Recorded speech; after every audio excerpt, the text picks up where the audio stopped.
Өдөр тутмынхаа хогийг хашаага давуулаад шийддэг эсвэл татсан тамхиа эзэн чихрийнхээ цаасыг талаар нэг хайдаг нийслэлчүүдтэй яах вэ? Аль ч улсын нийслэл улсынхаа өнгө төрхийг тодорхойлж байдаг. Тэр утгаараа та улсынхаа нийслэлд аж төрж байгаа бол хогоо хаяхгүй, орчноо цэвэр цэмцгэр байлгах үүрэгтэй гэдгийг ухамсарлах шаардлагатай.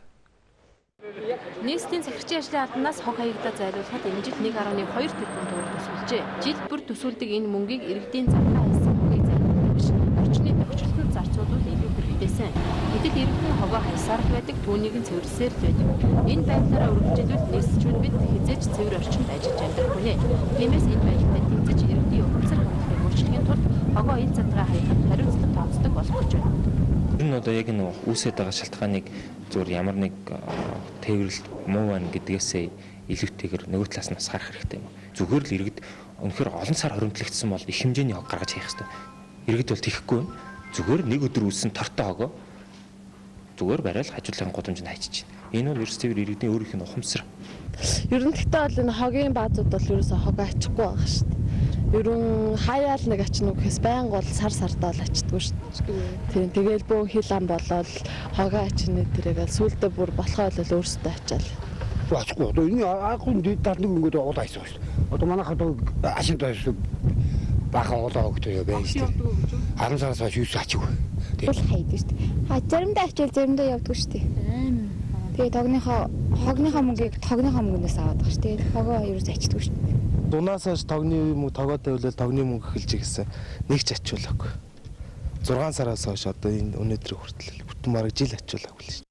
Өнөөдөр Улаанбаатар хотод 150 хогны машин хог зайлуулж байна. Ирэх 6 сарда багтаад нэмж 150 машин ирэхээр төлөвлөж байгаа. Ингээд нийтдээ 300 гаруй хогны машин нийслэлийн хогийг зайлуулахад хангалттай хүрэлцэх юм байна. Нэг хүртэл хотын гудамжны 3000 гаруй хогийн саяг шинээр байршуулчихад байж байна. Тэгэхээр энэ бол одоо бас нэлээдгүй бага тоо бол биш.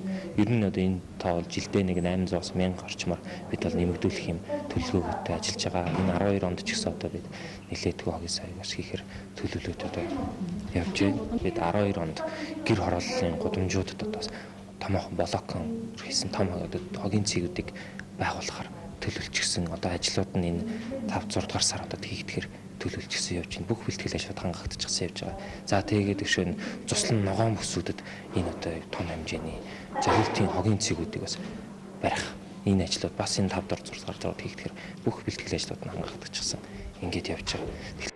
Энэ бүхнээс гадна усалгааны зориулалттай машинаар шөнийн цагаар хотын зам талбайг чийгшүүлдэг. Тусгай усалгааны зориулалтын автомашиныг 2008 онд 10-ыг оруулж иржээ. Энэ жил харин нэмж 6 машин авахар төлөвлөж байна. Энэ мэтчлэн нийслэлчүүдийг хогноос салгах ажлыг хотын захирагчийн ажлын албанаас хийсээр байна.